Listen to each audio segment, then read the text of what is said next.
Every hour has a story.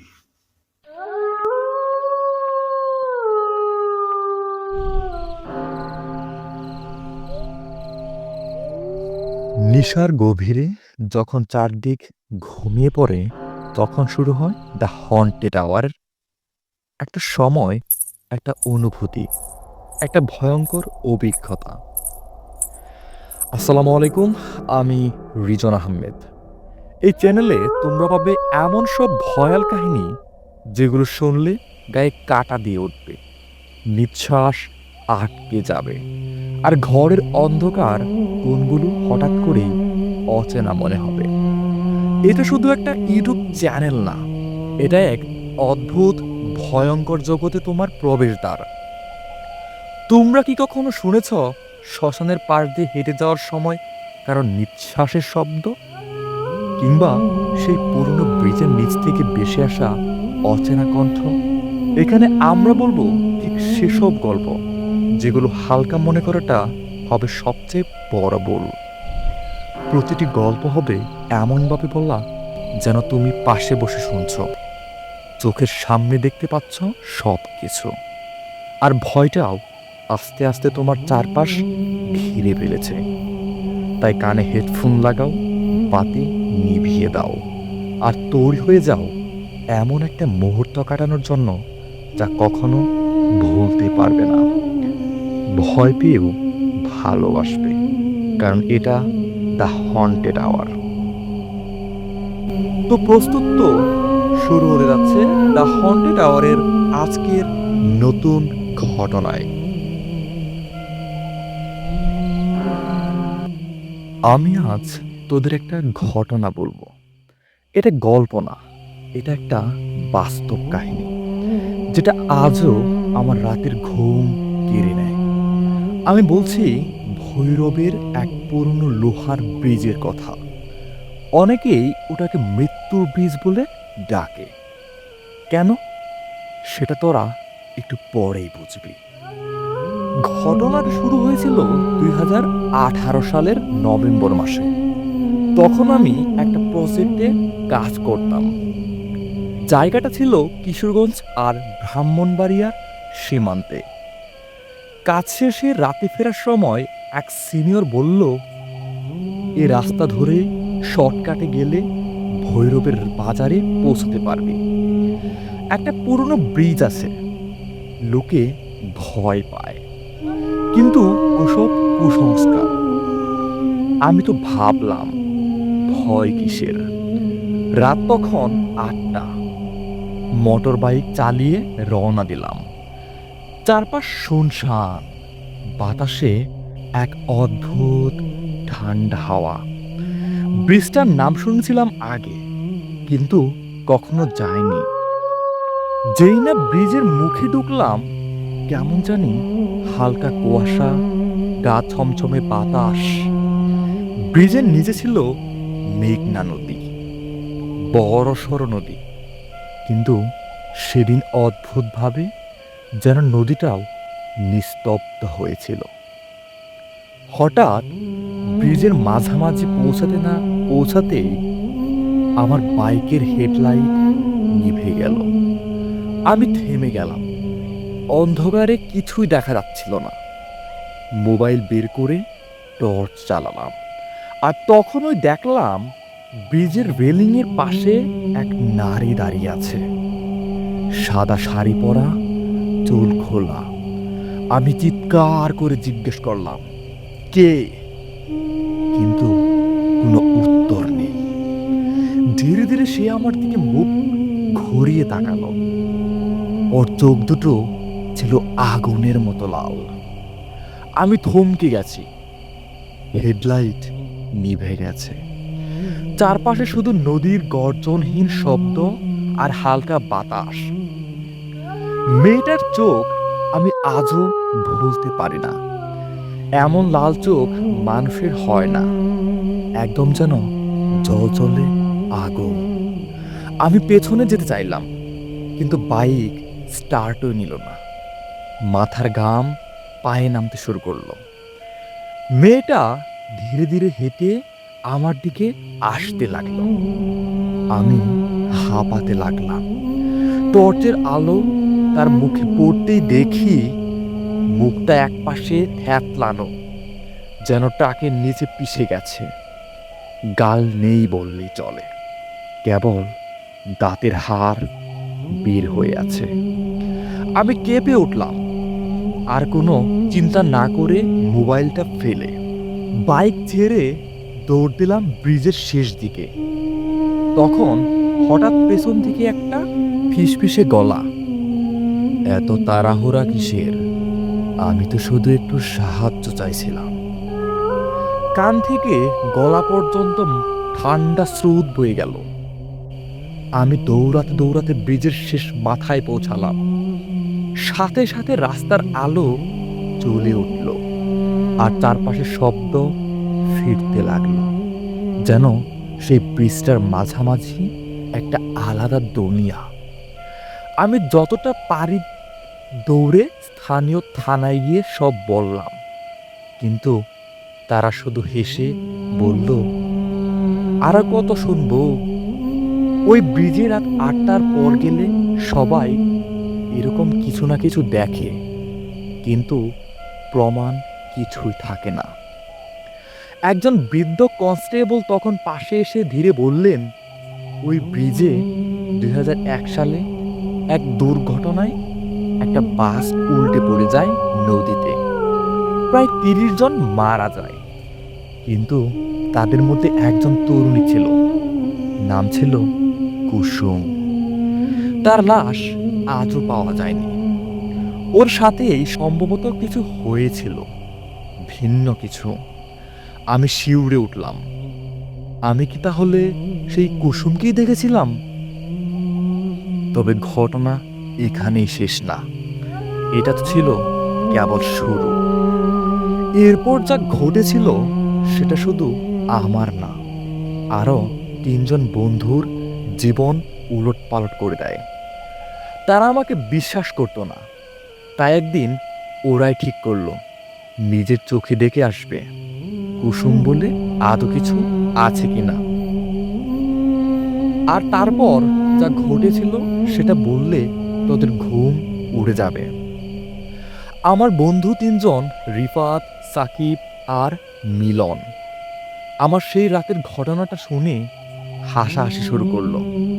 Rifat বলল, তুই ঘুম কম করিস, তাই হ্যালোসিনেশন হয়েছে। সাকিব তো আরও এক ধাপ এগিয়ে বলল, আরে ভাই, এই ব্রিজে কিছু থাকলে আমরাই দেখে আসি, দেখি কেমন ভূত। তোরা কেউ আসবি? আমি অনেক বললাম না যেতে, কিন্তু কারো কানে কথা ঢুকলো না। ঠিক হলো শুক্রবার রাতে আমরা 4 জনে যাব ব্রিজে, বাইকে করে। আমি মনে মনে আল্লাহকে ডাকছিলাম, কারণ আমার মন বলছিল এ রাতে কিছু একটা হবেই। রাত 8:45। আমরা 4 জন পৌঁছালাম ব্রিজের মুখে। আকাশ ছিল মেঘলা, আর নদীর ওপাশে হালকা কুয়াশা। বাতাসে সেই পরিচিত ঠান্ডা আর গা ছমছমে ভাব। আমি থেমে গেলাম, বললাম, তোরা যদি যাস যা, আমি এখানেই থাকব। রিফাত হাসতে হাসতে বলল, ঠিক আছে, তুই তোর গার্লফ্রেন্ডের সাথে ফোনে গল্প কর, আমরা ভূত দেখতে যাচ্ছি। ওরা 3 জন ব্রিজের মাঝামাঝি চলে গেল। আমি বাইকে বসে আলতো কাঁপছিলাম। মিনিট 10 পেরিয়ে গেল। হঠাৎ করেই সব আলো নিভে গেল। রাস্তার আলো, বাইকের আলো, এমনকি আমার ফোনটাও ব্ল্যাক স্ক্রিন হয়ে গেল। আর তখনই ভেসে এলো সেই একই ফিসফিসে গলা, এত সহজে চলে যাবে ভেবেছ? আমি পেছনে তাকালাম, কেউ নেই, কিন্তু সামনে ব্রিজের মাঝখানে মিলনের একটা চিৎকার, আল্লাহ বাঁচাও! এটা মানুষ না। আমি দৌড় দিলাম ওদের দিকে। অন্ধকার ঢেলে টর্চ চলে না, কিন্তু কেমন যেন চোখ অন্ধকারেও অভ্যস্ত হয়ে গেছে। দেখি সাকিব মাটিতে পড়ে কাঁদছে, রিফাত একপাশে তাকিয়ে নিঃশব্দে কাঁদছে, আর মিলন দাঁড়িয়ে আছে, হাসছে। হ্যাঁ, হাসছিল, কিন্তু তার চোখ ছিল ফাঁকা, একদম শূন্য, যেন চোখ নেই। ওর গলার স্বর বদলে গেছে। আমার জন্য এতদিন পর কেউ এলো, এবার তোরা যাবি না। আমি চিৎকার করে ওর গায়ে ঝাঁপিয়ে পড়লাম। সে পড়ে গেল। ঠিক তখনই ভীষণ একটা ঝড় উঠল। কুয়াশার ভেতর থেকে সেই মেয়েটা আবার এলো। চুল উঠছে, সাদা শাড়ি বাতাসে ডানা মেলে উঠছে যেন। সে মিলনের দিকে তাকিয়ে বলল, তুই আমার শরীর পেয়েছিস, কিন্তু মন তোদের ছাড়বে না। আর মিলন হঠাৎ অজ্ঞান হয়ে গেল। আমরা তিনজন কোনো মতে তাকে নিয়ে ব্রিজের বাইরে এলাম। বাইরের আলো আবার চলে উঠল। ফোনে নেটও এলো। তখন ঘড়িতে 11:04। পরদিন মিলন আর কখনো আগের মতো হয়নি। সে কেমন জানি চুপচাপ হয়ে গেল। মাঝে মধ্যে নিজের সাথে কথা বলতো, ওর চোখ এত গভীর, আমি ডুবে যাচ্ছি। এই ঘটনার পরে আমরা কেউ আর সেই ব্রিজের ধারে পর্যন্ত যাই না। কিন্তু সবচেয়ে ভয়ঙ্কর কথা, একদিন সকালে মিলনের পরিবার জানালো সে রাতে ঘুমিয়ে ঘুমিয়ে নদীতে গিয়ে পড়েছে। তার লাশ পাওয়া গিয়েছিল সেই একই ব্রিজের নিচে। নিশ্চিত করে কেউ বলতে পারল না সে কিভাবে গেল। তবে এই কাহিনীর এখানেই শেষ না, কারণ কয়েক মাস পর আমি আবার সেই ব্রিজের সামনে দাঁড়াতে বাধ্য হই। কিন্তু এবার আমি একা না, আমার সাথে ছিল একজন সাংবাদিক আর তার ক্যামেরা। আর পরের ঘটনাগুলো ছিল এমন, যেটা শুধু গল্প না, সাক্ষী ছিল ক্যামেরাও। ঘটনা ঠিক 3 মাস পর, 2022 সালের জানুয়ারি মাস। তখনও মিলনের মৃত্যু নিয়ে একটা ধোঁয়াশা ছিল। যদিও সবাই বলেছিল দুঃখজনক অ্যাক্সিডেন্ট, কিন্তু আমি জানতাম এটা কোনো সাধারণ মৃত্যু না। একদিন একজন সাংবাদিক, নাম ছিল রেজাউল ভাই, আমাদের এলাকায় আসেন। উনি লোকমুখে ভৈরবের ভুতুরে ব্রিজ এর গল্প শুনে আগ্রহী হন। আমি প্রথমে কিছু বলতে চাইনি, কিন্তু উনি যখন বললেন আমরা ব্রিজে যাব, ভিডিও করব, যদি সত্যিই কিছু থাকে প্রমাণ হবে, তখন মনে হলো এবার হয়তো সত্যি কিছু সামনে আসবে। আমি রাজি হলাম। তারিখ ঠিক হলো 13 জানুয়ারি রাত 10টা।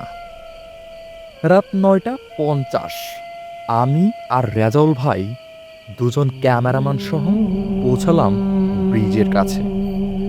সাথে ছিল infrared night vision camera, voice recorder, EMF detector, একদম গোছানো টিম।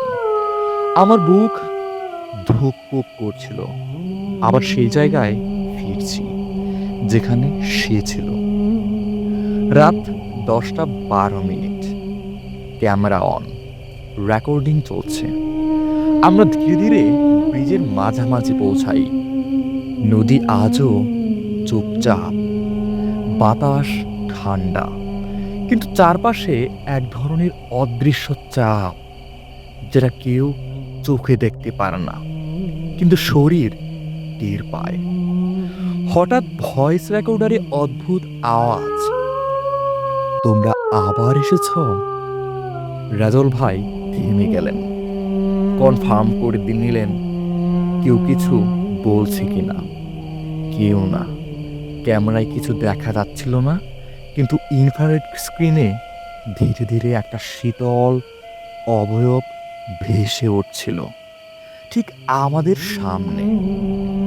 রাত 10:21। অবয়বটা ধীরে ধীরে স্পষ্ট হতে লাগলো। সাদা কাপড়, খোলা চুল, আর সেই লাল চোখ। আমার পা যেন জমে গেল। ক্যামেরা তখনও চালু। হঠাৎ সে বলল, যে ফিরে আসে তাকে আমি ছাড়ি না। একটা শীতল গলা, যে গলার শব্দেই বুক ধক ধক করতে থাকে। সে সময় ক্যামেরার ফ্রেমে হঠাৎ করেই একটি দ্বিতীয় অবয়ব উঠে আসে। এটা মিলন। তার মুখ থমথমে, চোখে অশ্রু। সে কিছু একটা বলতে চাইছিল, কিন্তু আওয়াজ আসছিল না। তখন সেই মেয়েটা বলল, সে এখন আমার। তুমি কেন ফিরে এসেছো? আমি শুধু বললাম, তুমি কি চাও? সে বলল, আমার শরীর নদীর নিচে। আমাকে খুঁজে দাও। আমার কবর চাই। রাত 10:34। হঠাৎ সব অদৃশ্য হয়ে গেল। বাতাস থেমে গেল। Camera off. আলো জ্বলে উঠল। আমরা দ্রুত ফিরে এলাম। রেকর্ডিংগুলো পরের দিন বিশ্লেষণ করা হলো। ইনফ্রারেড ফুটেজে স্পষ্ট দেখা গেল মেয়েটার অবয়ব আর মিলনের মুখ। অডিও রেকর্ডারে সেই কণ্ঠ, সবই ধরা ছিল। আমরা লোকাল থানা ও মিডিয়ায় বিষয়টা নিয়ে কথা বলি। সিদ্ধান্ত হয় একটি ডুবুরি দল এনে ব্রিজের নিচে তল্লাশি চালানো হবে। 3 দিন পর ব্রিজের নিচের একটা পুরনো স্তম্ভের পাশে নদীর মাটিতে পোতা অবস্থায় খুঁজে পাওয়া গেল একটা কঙ্কাল। পাশে ছিল সাদা শাড়ির কিছু ছেঁড়া অংশ। ডিএনএ টেস্টে মিল পাওয়া গেল 2001 সালে নিখোঁজ হওয়া কুসুম আক্তারের নামের এক তরুণীর সাথে। সবাই স্তব্ধ। এই খবরটা প্রকাশ পেয়েছিল এক স্থানীয় টিভি চ্যানেলে। শিরোনাম ছিল, ভৌতিক রহস্যের সমাধান, 21 বছর পর মিলল কুসুমের কঙ্কাল। কিন্তু গল্প এখানেই শেষ নয়। তখন তো আমরা ভাবছিলাম কুসুমের আত্মা শান্তি পাবে, কিন্তু ভুল।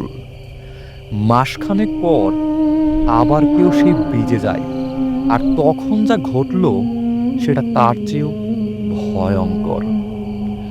কুসুমের কঙ্কাল উদ্ধারের পর সবাই ভেবেছিল সব শেষ, তার আত্মা নিশ্চয়ই মুক্তি পেয়েছে। ব্রিজ এলাকায় পুলিশ নজরদারি বাড়িয়ে দেয়। জায়গাটা বন্ধ করে দেওয়ার চিন্তাও চলে। কিন্তু ঠিক 1 মাস পর 13 ফেব্রুয়ারি রাতে সেই ব্রিজে একজন বয়স্ক লোক, নাম আবুল হোসেন, সাইকেল নিয়ে ফিরছিলেন তার দোকান বন্ধ করে। তিনি ছিলেন খুব সোজা সরল মানুষ, কোনো ভূতের গল্পে বিশ্বাস করতেন না। রাত 8:45। ঠিক ব্রিজের মাঝামাঝি পৌঁছেই তিনি ফোনে শেষ কলটা করেন তার ছেলেকে, বাসায় আসতেছি বাবা, মাগরিবের নামাজ পড়িস। তারপর ফোনটা কেটে যায়। আর তার ঠিক 5 মিনিট পর ব্রিজের একদম মাঝখানে দাঁড়িয়ে থাকা একটা লোক ব্রিজের নিচে লাফিয়ে পড়ে। এটা চোখে দেখে একজন রিকশাওয়ালা থানায় খবর দেন। ডুবুরি এসে খুঁজে পায় আবুল হোসেনের মৃতদেহ। কিন্তু সবচেয়ে অদ্ভুত ব্যাপার, তার মুখে ছিল একটা রহস্যময় হাসি। মৃত্যুর সময় কেউ হাসে। পুলিশ ঘটনা নিয়ে তদন্ত করে, কিন্তু কিছুই খুঁজে পায় না। কোনো চাপ, হতাশা বা মানসিক সমস্যা ছিল না তার।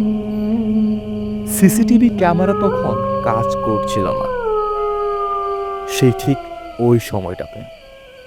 তখনই আমি বুঝলাম কুসুম শান্তি পায়নি, বরং আরো কিছু চায়। একদিন রাত 2টার দিকে আমার ফোনে হঠাৎ একটা অচেনা নাম্বার থেকে কল আসে। কাপা গলায় একটা ছেলে বলে, ভাই, আমি আপনাকে চিনি না, কিন্তু আমি গতকাল ওই ব্রিজে গিয়েছিলাম। কিছু একটা আমার নাম ধরে ডাকছিল।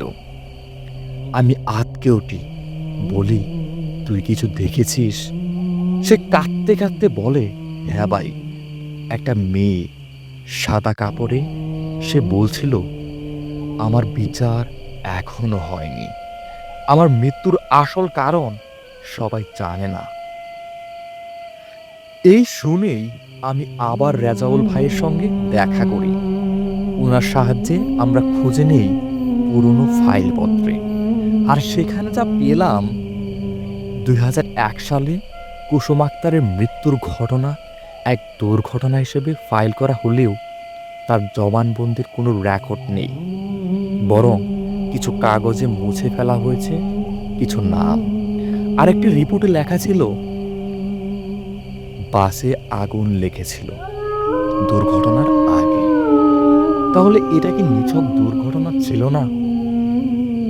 বাসে আগুন লাগানোর পেছনে কি কোনো পরিকল্পনা ছিল? আর কুসুম কি সেটা জানতো? ঠিক এই জায়গায় এসে একটা বিষয় পরিষ্কার হলো, সে শুধু তার শরীর নয়, তার মৃত্যুর বিচারও চায়। তার আত্মা আজও ঘুরে বেড়াচ্ছে প্রতিশোধের অপেক্ষায়। আজ এত বছর পরও সে ব্রিজে মাঝে মাঝে ভেসে আসে এক কিশোরীর কান্না। বাতাসে শোনা যায়, আমাকে কেউ বিশ্বাস করেনি, আজও কেউ করবে না। এই কাহিনী এখানেই শেষ না, ভুল বললাম, এখনো চলছে। কারণ প্রতি বছর 13ই ফেব্রুয়ারি রাতে কেউ না কেউ সেই ব্রিজে কিছু একটা দেখে।